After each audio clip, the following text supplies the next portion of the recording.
For thousands of years, the greatest empires in human history made the exact same mistake when they looked at this land.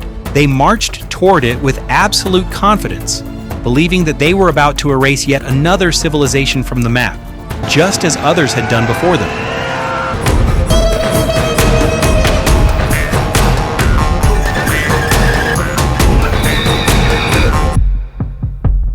Armies came with fire, steel, and certainty, convinced that this time it would be different, that this land would finally break. Alexander the Great marched here with one of the most unstoppable armies the ancient world had ever seen. The Roman legions pushed deep into its borders, Arab armies swept across it under the banner of a new religion, and even the Mongols under Genghis Khan turned entire cities into dust. And yet, despite wave after wave of destruction, something deeply unusual kept happening here. Something that almost no other civilization in history has managed to do.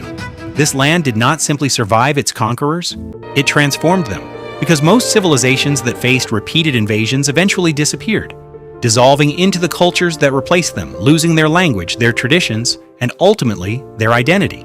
But Iran, or Persia, as it was once known, followed a completely different path. Instead of being erased, it absorbed the very forces that tried to destroy it. Conquerors who arrived as outsiders gradually began speaking its language, adopting its customs, building in its architectural style, and even governing using its systems. It was as if the land itself reshaped those who tried to dominate it, quietly turning invaders into participants in its own story. And that raises a question far more powerful than any battle.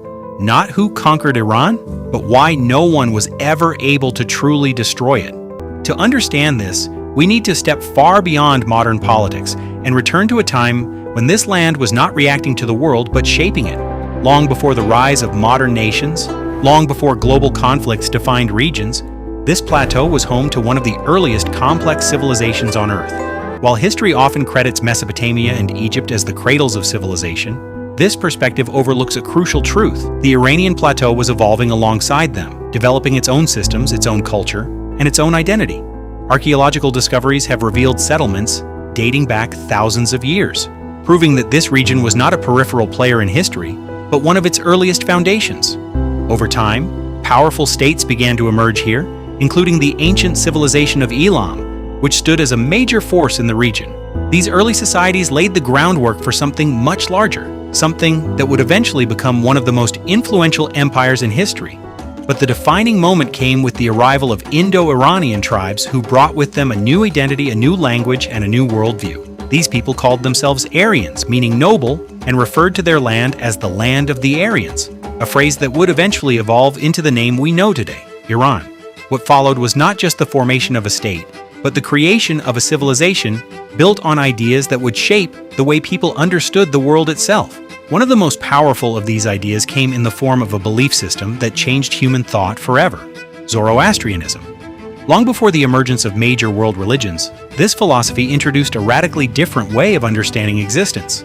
It presented life not as a random sequence of events, but as a structured battle between forces of good and evil, between light and darkness.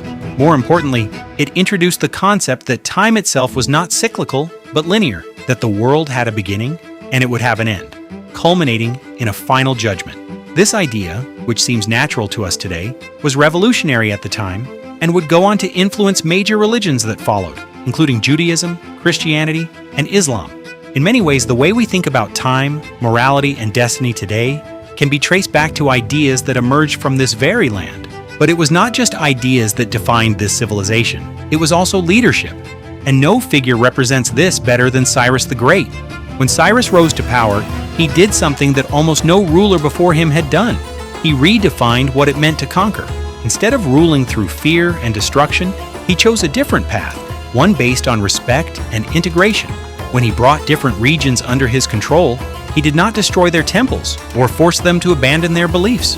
Instead, he allowed them to continue living as they always had, preserving their identity while becoming part of a larger system. This approach was not only humane, but incredibly effective, as it reduced resistance and created stability across vast territories. Cyrus's philosophy was later captured in what we now call the Cyrus Cylinder, a document that many historians consider to be one of the earliest declarations of human rights. It spoke of freedom, dignity, and respect for individuals. Under his leadership, the Persian Empire expanded into one of the largest empires the world had ever seen, stretching across continents and bringing together diverse cultures under a single framework. However, like all great civilizations, Persia eventually faced the challenge of sustaining its own success. As the empire grew larger, maintaining control became increasingly difficult, and internal weaknesses began to emerge. It was during this period of vulnerability that a new force entered the stage: Alexander the Great. Driven by ambition and armed with a highly disciplined army, Alexander launched a campaign that would ultimately bring the Persian Empire to its knees. The fall of Persia was not immediate, but once its defenses began to crumble, the outcome became inevitable. The destruction reached its peak with the burning of Persepolis, a city that symbolized the cultural and political heart of the empire. This was more than just a military defeat. It was a moment that seemed to mark the end of an entire civilization. And yet, what followed was something completely unexpected. Instead of disappearing, Persian culture began to influence its conquerors. Even Alexander himself adopted elements of Persian dress and court traditions, signaling the beginning of a pattern that would repeat throughout history. This pattern became even more evident during later invasions. When Arab armies conquered Persia and introduced Islam, it appeared that the old identity would finally be erased. But instead, Persian culture adapted and merged with the new religious framework, preserving its language, literature, and artistic traditions. Similarly, when the Mongols devastated the region, they too were eventually absorbed into the cultural fabric of Persia, adopting its systems and contributing to its evolution. Time and again, this civilization demonstrated an extraordinary ability to transform defeat into survival. This ability to adapt without losing identity is what ultimately shaped modern Iran. Over centuries, the land evolved, changed names, and redefined itself, but it never truly disappeared. Even in the modern era, when global powers attempted to control and influence it, Iran continued to assert its identity, refusing to be fully shaped by external forces. The decision in the 20th century to officially adopt the name Iran instead of Persia was not just symbolic, but a declaration of continuity, a statement that this civilization, despite everything it had endured, still remembered who it was. And that brings us back to the present, because when we look at Iran today, we are not just looking at a modern nation shaped by politics and conflict. We are looking at the result of thousands of years of survival, adaptation, and transformation. A civilization that has been invaded, destroyed, rebuilt, and redefined countless times, yet has never truly disappeared. And perhaps that is the most powerful lesson hidden within this story, that true strength is not about avoiding defeat, but about enduring it, learning from it, and emerging stronger each time. Subscribe Archived History for more stories about history.